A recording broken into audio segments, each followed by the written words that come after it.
Halo semua, selamat datang di Saluran Naskah Tengah Malam. Di saluran ini kita akan mendengarkan sebuah cerita dari beberapa sumber yang beredar.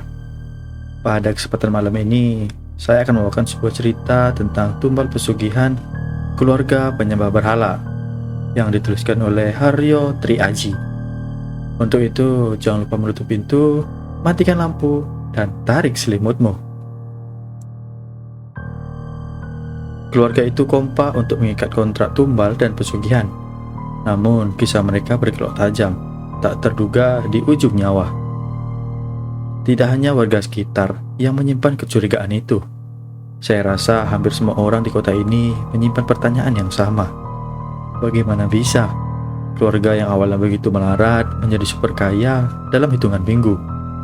Sebuah pola lama yang terus terjadi. Cerita lama yang tak akan habis diceritakan sepanjang keturunan Adam dan Hawa. Pagi sebelum kisah ini saya tuliskan, kabar meninggalnya anggota keluarga super kaya itu di telinga kami. Saya, istri, dan mertua saya diam sejenak setelah mendengar kabar itu. Konon salah satu anggota keluarga itu meninggal karena kecelakaan tunggal. Namun dugaan tentang tumbal pesugihan lebih dominan ketimbang kabar yang beredar. Keluarga super kaya yang saya maksud adalah sebuah keluarga kecil yang dulu bisa dilihat melarat. Keluarga itu beranggotakan 5 orang, Mbah Rejo, Pak Marno, Mardi, dan Kasan, dan Lik Sardi. Istri Pak Marno dikatakan sudah meninggal sejak lama. Konon kemiskinan buat istri Pak Marno stres lalu meninggal. Tak ada yang tahu sih kebenarannya. Mbah Rejo sudah berusia 82 tahun. Sudah dipanggil Mbah Buyut oleh tetangga dekat. Namun Mbah Rejo masih segar. Suaranya masih menggelegar. Dan hidupnya selalu lurus. Bahkan ketika kemiskinan menjadi teman sehari-hari, beliau sangat jarang mengeluh. Pak Marno, anaknya, tidak bisa dikatakan pemalas. Entah kenapa, dia tak pernah mujur ketika bekerja atau ketika membuka usaha sendiri. Dua anaknya, Mardi dan Kasan, tidak jauh berbeda. Bahkan kemiskinan malah mendekatkan keduanya ke hal-hal yang gaib. Keduanya mulai percaya bahwa hidup mereka hanya bisa berubah lewat tumbal pesugihan. Mardi dan Hasan dikatakan paman mereka, Lik Sardi, adalah contoh orang-orang yang menderita karena ketidakadilan. Singkat kata, mereka adalah korban dari ketimpangan jabatan dan kekuasaan, yang mana tak bisa saya ceritakan di sini. Singkat kata, keluarga ini putus asa. Tanah mereka hilang, kebun untuk investasi dijarah. Nyala semangat hidup mereka sudah lama meredup. Diawali oleh Pak Marno. Salah satu pekerjaan Pak Marno adalah mengepul ban bekas. Profesi yang belum lama dia geluti setelah gonta-ganti pekerjaan. Salah satu jujagannya mencari ban bekas adalah garasi bus. Saat itu, bus dalam kota masih ramai. Pak Marno cocok dengan para pegawai di sana, termasuk dengan pemilik garasi bus itu. Dari pengepul ban bekas, Pak Marno mendapatkan tawaran untuk bekerja sebagai pegawai tetap di sana. Pekerjaannya antara membantu cuci armada, bersih-bersih kantor, sampai mengantar pemilik garasi berbelanja kebutuhan armada. Kedua anaknya, Mardi dan Kasan, bekerja di pasar. Mardi berjualan sayur mayur, sementara Kasan bekerja di sebuah warung mie ayam, masih berdekatan dengan pasar. Sementara itu, Lik Sardi bekerja sebagai buruh tani, sesekali ikut menjaga kebun kelapa. Saat itu, keempat anggota keluarga melarat itu bekerja dengan segala daya yang mereka bisa. Namun saat itu juga, gaji yang mereka dapatkan tak seberapa. Kekecewaan karena ketidakadilan tambah beban ekonomi, ia makin menghimpit membuat jalan pintas itu ditempuh bersama-sama. Dimulai dari Pak Marno. Pak Marno yang semakin dekat dengan pemilik garasi mendapat cerita bahwa usaha transportasi itu menggunakan jasa paranormal supaya langgeng. Tolong, bagian ini diingat. Jasa paranormal hanya digunakan supaya usaha bisa bertahan, tidak mengincar keuntungan sebesar-besarnya dalam waktu singkat. Kenapa begitu? Kalau bisa langsung sukses, bukannya kedepannya lebih enak? Tanya Pak Marno kepada pemilik garasi. Pemilik garasi menjelaskan secara singkat. Intinya, jika ingin mengincar kesuksesan dalam waktu singkat, tumbal yang dituntut sudah tak masuk akal. yaitu nyawa. Lebih baik ambil pelet standar daripada nyawa hilang. Konsep pesugihan adalah mengambil rezeki dari keturunan yang akan datang. Menurutnya itu saja sudah cukup menyiksa, tak perlu berlebihan. Suatu kali pemilik garasi pernah mengajak Pak Marno menemui paranormal yang menjaga pesugihan armadanya. Pak Marno banyak belajar dari beberapa pertemuan itu, termasuk ketemuan mengajak Kasan dan Leksardi. Sejak saat itu Pak Marno sudah menyiapkan hasrat pribadinya. Kedekatan Pak Marno dengan pemilik garasi membuatnya mudah mendapatkan akses paranormal itu. Kesempatan yang sebetulnya sulit didapat orang biasa, paranormal di selatan kota itu memang pilih-pilih klien. Privilege-nya itu mengantar Pak Marno mempelajari salah satu kontrak gaib untuk sukses dalam waktu singkat. Kontrak gaib itu ada banyak ragamnya, syaratnya juga cukup rumit. Kalau boleh menyederhanakannya, kontrak itu membutuhkan tumbal nyawa, tidak harus dari lingkar keluarga. Bisa siapa saja, tak memandang siapa, random lah intinya. Inilah salah satu kontrak gaib yang sangat jahat. Pak Marno, dua anaknya, dan Leksardi sepakat untuk sama-sama mengikat kontrak. Baharjo naik pitam ketika tahu keturunannya hendak mengikat kontrak tumbal dan pesugihan demi keluar dari jerat kemelaratan. Baharjo tidak terima. Namun usia memang tak berbohong. Dia tak berdaya ketika kehabisan napas setelah mengamuk. Baharjo malam itu hanya bisa berbaring, menahan sakit di dada karena sesak, menahan kecewa yang begitu dalam kepada anak keturunannya. Dia hanya bisa menangis sembari memohon maaf kepada Gusti Allah. Singkat cerita, keempat orang penuh kekecewaan itu mengikat kontrak gaib. Mereka mulai menyembah berhala, melupakan ajaran Tuhan. Pak Marno semakin dekat dengan pemilik garasi, hingga sekitar 1 bulan kemudian Pak Marno ditunjuk sebagai kepala garasi. Padahal di sana masih banyak pegawai yang lebih mumpuni dan berpengalaman. Penunjukan ini anehnya tak menimbulkan pertentangan. Semuanya damai dan aman. Semoga penjelasan ini bisa memberikan gambaran besar kekuatan kontrak gaib itu. Kedua anaknya langsung moncer kurang dari 1 minggu. Mardi kini dipasrahi satu los di pasar. Sementara itu Kasan mengambil alih usaha mie ayam, di mana sebelumnya cuma sebatas pegawai. Leksardi bernasib seperti Pak Marno, disayang pemilik kebun. Leksardi bahkan dijanjikan mendapat sertifikat dari sebagian kebun yang kelak akan sepenuhnya jadi miliknya. Seperti yang saya ceritakan di atas, hanya dalam hitungan minggu, kata melarat sudah jauh dari keluarga Pak Marno. Hidup mereka berubah drastis. Masing-masing mendapat kontrak yang berbeda. Pak Marno dan Leksardi mendapat kontrak pengasihan dan pemikat. Mardi dan Kasan mendapat kontrak pesugihan penarik uang dan kesaktian.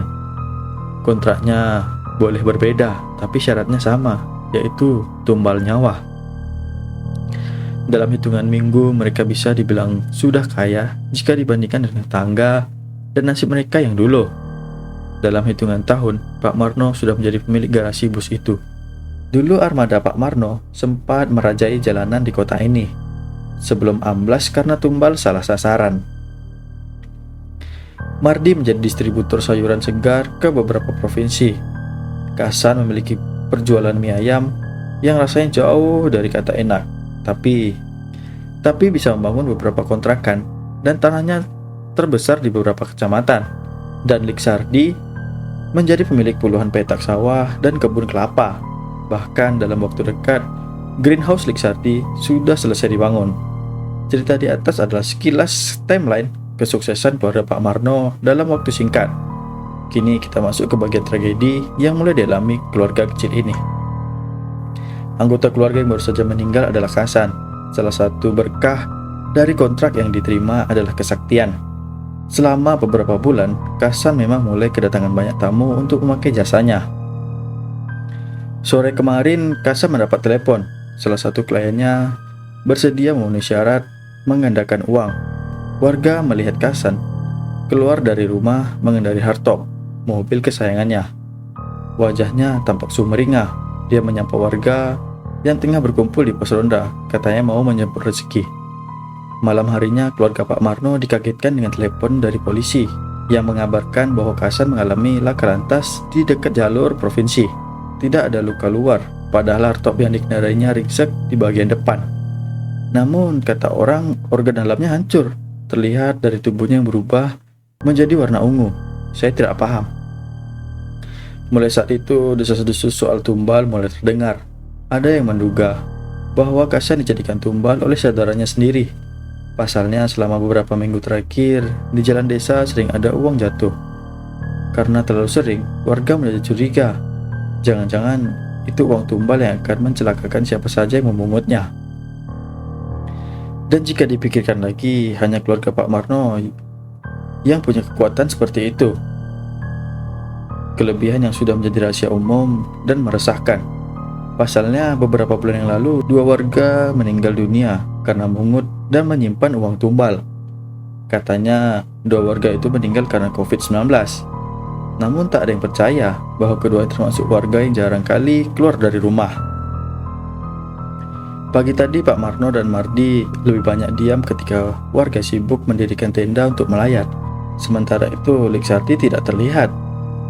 Sebuah pagi yang seharusnya muram, tapi hawa yang terasa lebih kepada mencekam. Rasa begitu tegang.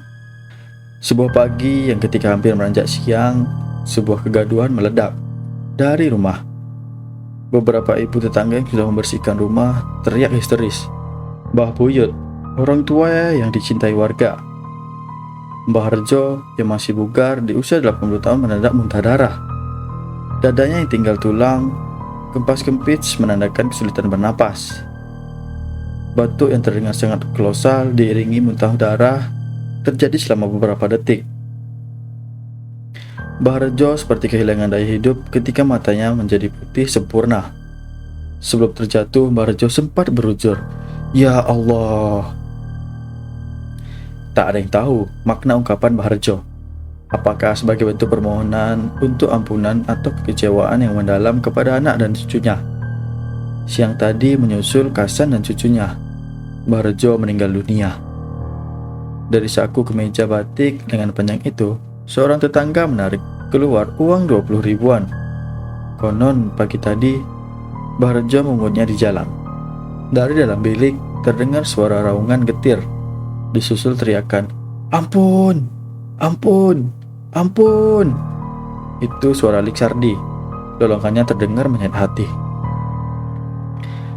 Pemakaman untuk satu orang berubah menjadi 2. Ratapan dari Pak Marno dan Mardi mendominasi. Kehilangan Mbah Harjo nampaknya tidak masuk dalam rencana tumbal mereka. Sementara itu, dugaan soal tumbal dan pesugihan masih menjadi pembicaraan warga yang datang melayat. Tepat tengah hari, warga mulai heboh. Beberapa pini sepuh atau orang tua desa mengaku melihat sosok Dewi, istri Pak Marno yang katanya sudah meninggal sejak lama. Para orang tua itu mengaku melihat Dewi berbaur dengan para pelayat lainnya. Ada juga yang mengaku melihat Dewi dalam dapur sedang membersihkan tungku untuk memasak. Ada juga yang melihat Dewi sedang menyiapkan kain jarik untuk memandikan Mbah Harjo. Pak Marno pucat pasi ketika mendapat laporan itu. Mardi diam saja, tak paham dengan apa yang terjadi. Maklum, Mardi masih terlalu bocah ketika ibunya meninggal. Sementara itu, Liksardi akhirnya keluar dari bilik dengan raut wajah yang panik. "Endi Dewi, endi Dewi." Makian dan kemarahan Liksardi semakin menambah ketegangan di acara layat itu. Selama beberapa menit Liksardi berlari mengelilingi rumah untuk mencari Dewi. Kalau tidak ditahan oleh warga, Liksardi sudah meraih pacul hendak dihantamkannya kepala Dewi. Kalau ketemu, masalahnya Dewi tak ada di sana. Warga yang ikut mencari juga tak berhasil. Hingga pada akhirnya ketegangan reda dan cerita-cerita spekulasi rumor mulai merebak. Kenapa Kasan meninggal? Kenapa Mbah Harjo mati mendadak? Kenapa juga Dewi muncul? Siapa yang menumbalkan siapa? Dan siapa yang menjadi tumbal? Hingga menjelang sore sebelum pemakaman Kasan dan Mbah Harjo, pertanyaan itu tak terjawab.